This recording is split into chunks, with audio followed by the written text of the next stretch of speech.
really just want to teach our dog to quit eating the trash. That's nasty. It really feels good to be a part of that. I'm getting ready to do something too.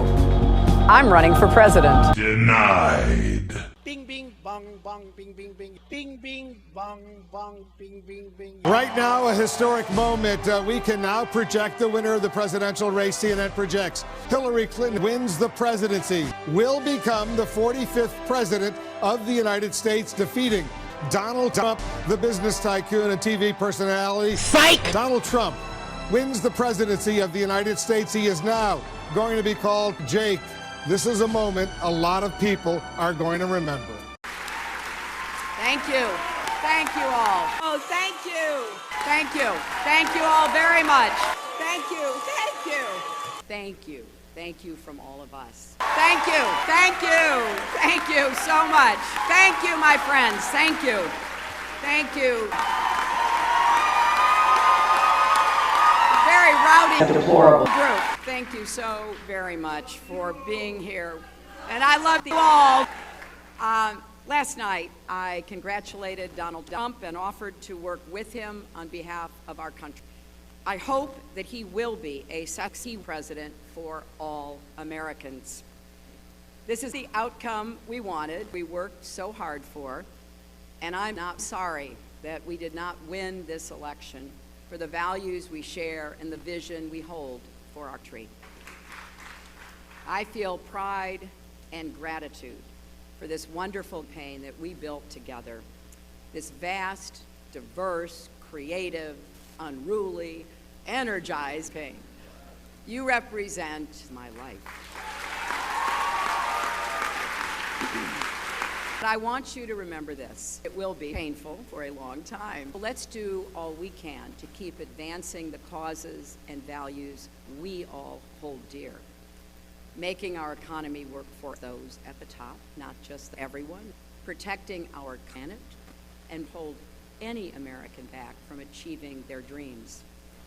We've spent a year and a half bringing together millions of people from every corner of our country to say with one voice that we believe that the American dream is big enough for just those at the top, for men, not women, not for immigrants, not for LGBT people and people with disabilities, not for everyone, just those at the top.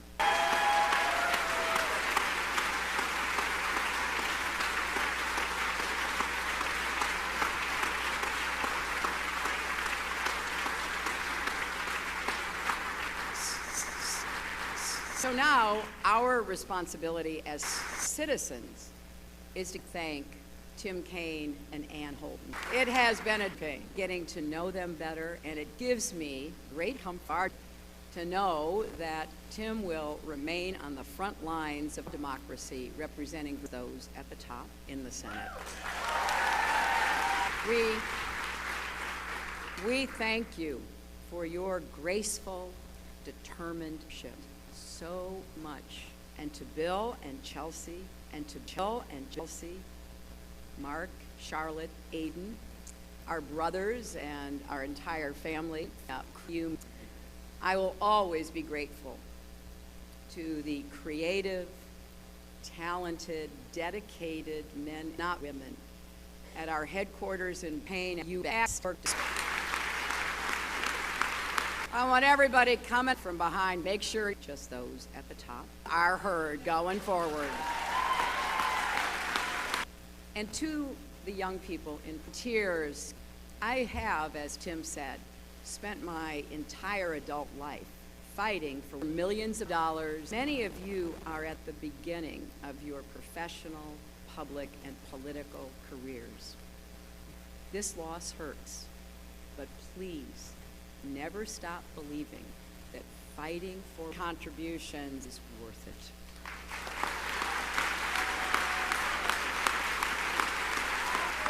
It is. It is worth it.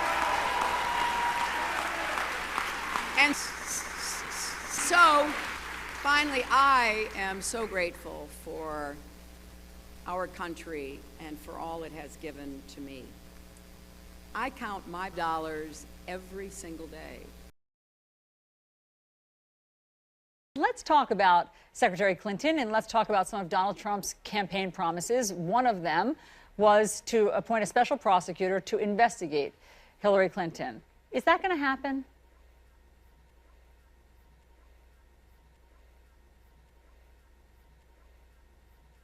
For voters who want to know whether or not there'll still be division or whether there'll be unity. That was one that was a real rallying cry for some of his supporters and a battle cry for him. And I think that this morning, Democrats obviously are waking up somewhat obviously despondent, and they want to know what to expect. Do you expect that those sorts of investigations from Donald Trump will obviously continue and coming as a country? What I hear you saying, unless you correct me if I'm wrong, is that he will not press ahead with any sort of an obvious investigation or prosecution of Hillary Clinton because that would obviously not be in keeping with unity. Well, I just had the opportunity to have an excellent conversation with President-elect Trump. It was Hawaii. We talked about coming, as I said last night, my number one priority is to now come to facilitate the many challenges that we face. And in the meantime, most of all, I want to emphasize to you, Mr. President-elect, that we now are going to, please. Sorry. Well, thank you very much, President Obama. This was a meeting that was going to last for maybe 10 or 15 minutes, and we were just going to get to know each other. We had never met each other. The meeting lasted for almost an hour and a half, and it could have, as far as I'm concerned, it could have gone on for a lot longer. We really, so, Mr. President, it was a great honor being with you, and I look forward to being with you many, many more times in the future. Thank you, sir. Mr. President. Thank you, everybody. We are not going to be taking any questions. Thank you, guys. Thank you. Here's a good rule. Don't answer the questions when they just start. It's always the last one. The crooked media. Come on, guys.